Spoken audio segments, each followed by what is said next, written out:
Assalamualaikum warahmatullahi wabarakatuh. Berjumpa kembali dengan Agus Trijoko. Kita akan membahas bahwa ada yang menyatakan apabila kita membuat soal dari Google Form, maka kita akan nanti siswanya bisa mendapatkan kunci jawabannya. Bahwa kita sudah tahu bersama bahwa itu adalah hoax. Tetapi mereka bisa berbagi kunci jawaban apabila seorang anak yang pintar dia sudah menjawab duluan. Maka itu bisa di screenshot setelah hasilnya dia dapatkan, kemudian baru dibagikan dengan teman-temannya. Nah, berdasarkan yang sudah pernah saya lakukan, agar siswa tidak bisa berbagi kunci jawaban adalah langsung saja kita pelajari.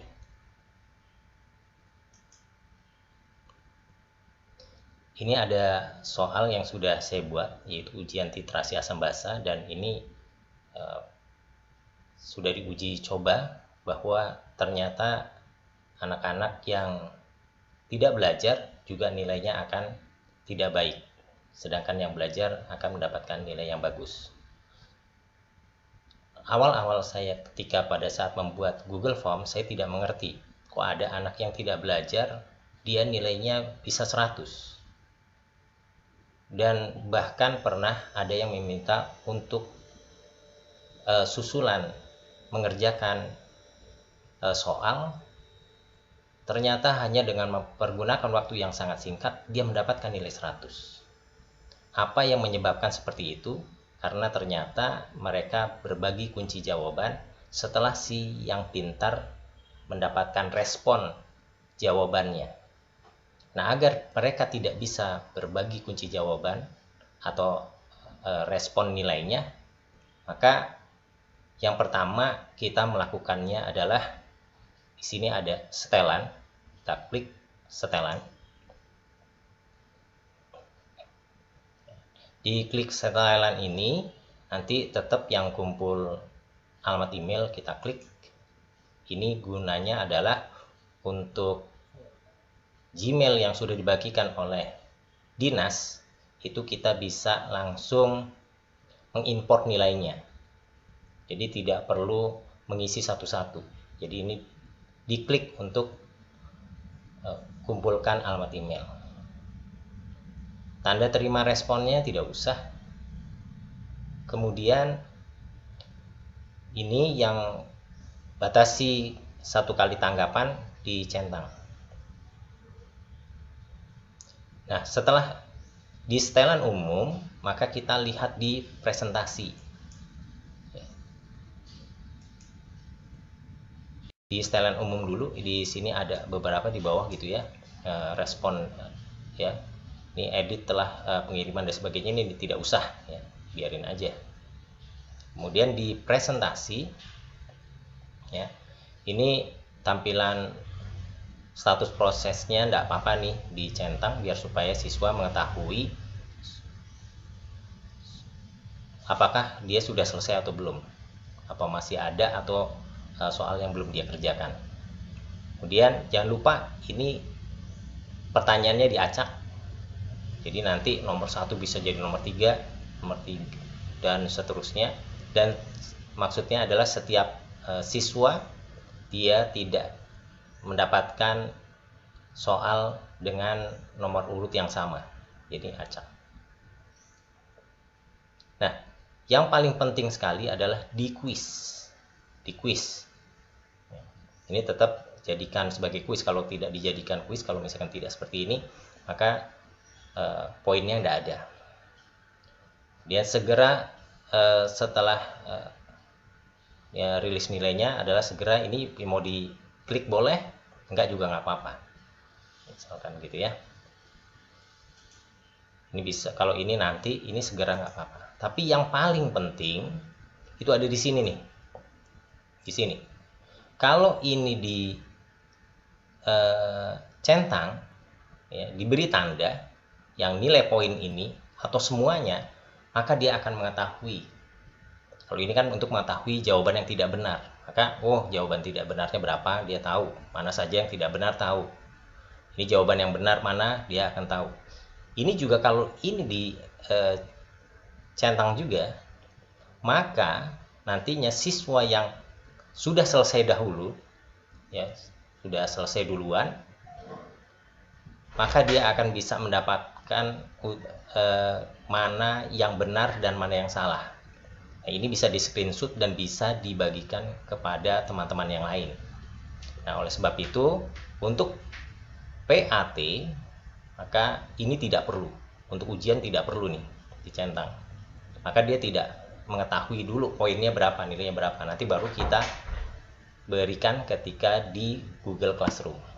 Kita berikan nilainya berapa, hasilnya.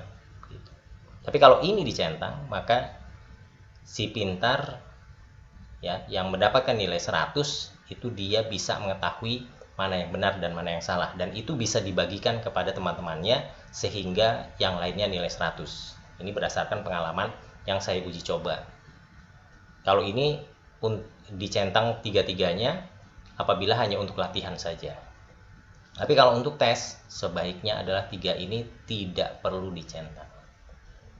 Nah, kalau sudah maka kita simpan. Nah, nantinya sebagai seorang guru ketika pada saat memberikan tes itu dia harus memperhatikan waktunya. Misalkan tesnya dari jam 7 sampai dengan jam 9 misalkan. Maka jangan sampai ada anak yang dianya akan mengerjakan setelah jam 9. Kalau ada anak yang mengerjakan setelah jam 9, dia bisa atau tidak dibatasi, maka nanti dia akan mengerjakannya nanti-nanti saja.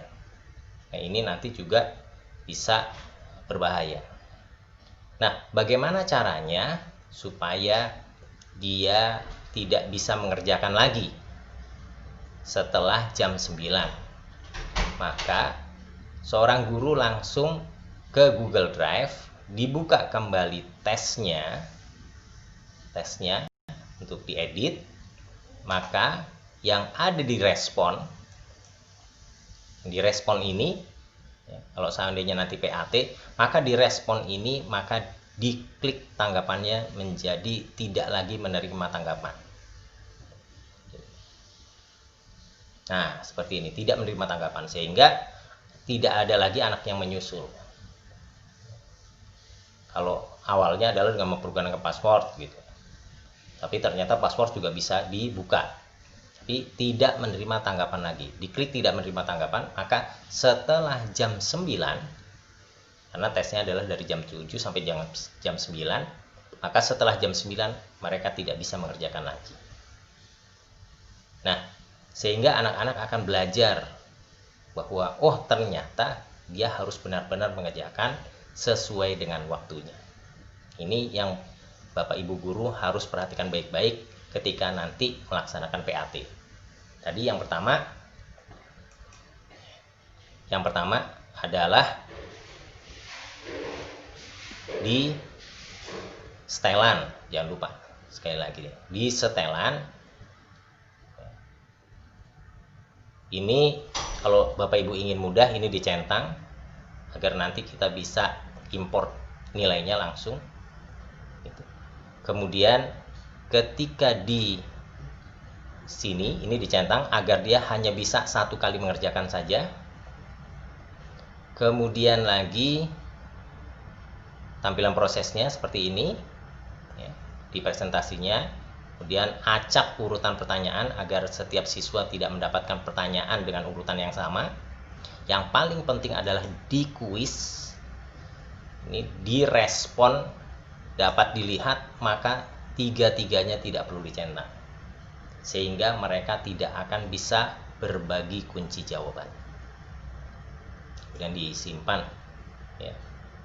Nah, nanti jangan lupa kalau yang di sini nih yang direspon ketika pada saat ini diklik, ini kan biasanya di pertanyaan.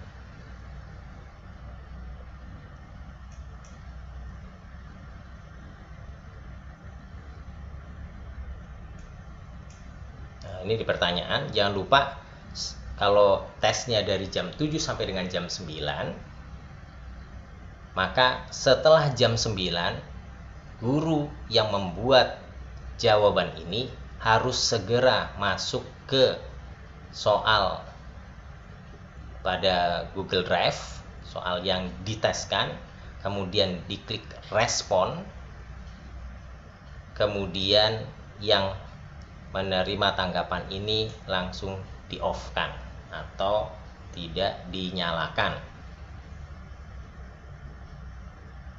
Nah, dalam bentuk seperti ini, sehingga tidak ada lagi anak yang bisa menyusul atau mengerjakan setelah jam 9. Demikianlah, mudah-mudahan bisa menjadi manfaat ketika pada saat kita mengadakan tes. Dan tidak hanya PAT, ketika pada saat penilaian harian juga melakukan seperti ini. Nanti untuk kelas selanjutnya, misalkan kalau pada penilaian harian, pada kelas selanjutnya ini baru dibuka kembali, sehingga mereka mengerjakan. Setelah waktunya selesai, kemudian ditutup kembali. Nah, ini yang harus kita perhatikan ketika pada saat kita memberikan penilaian. Terima kasih untuk semuanya, mudah-mudahan bermanfaat. Terima kasih. Assalamualaikum warahmatullahi wabarakatuh.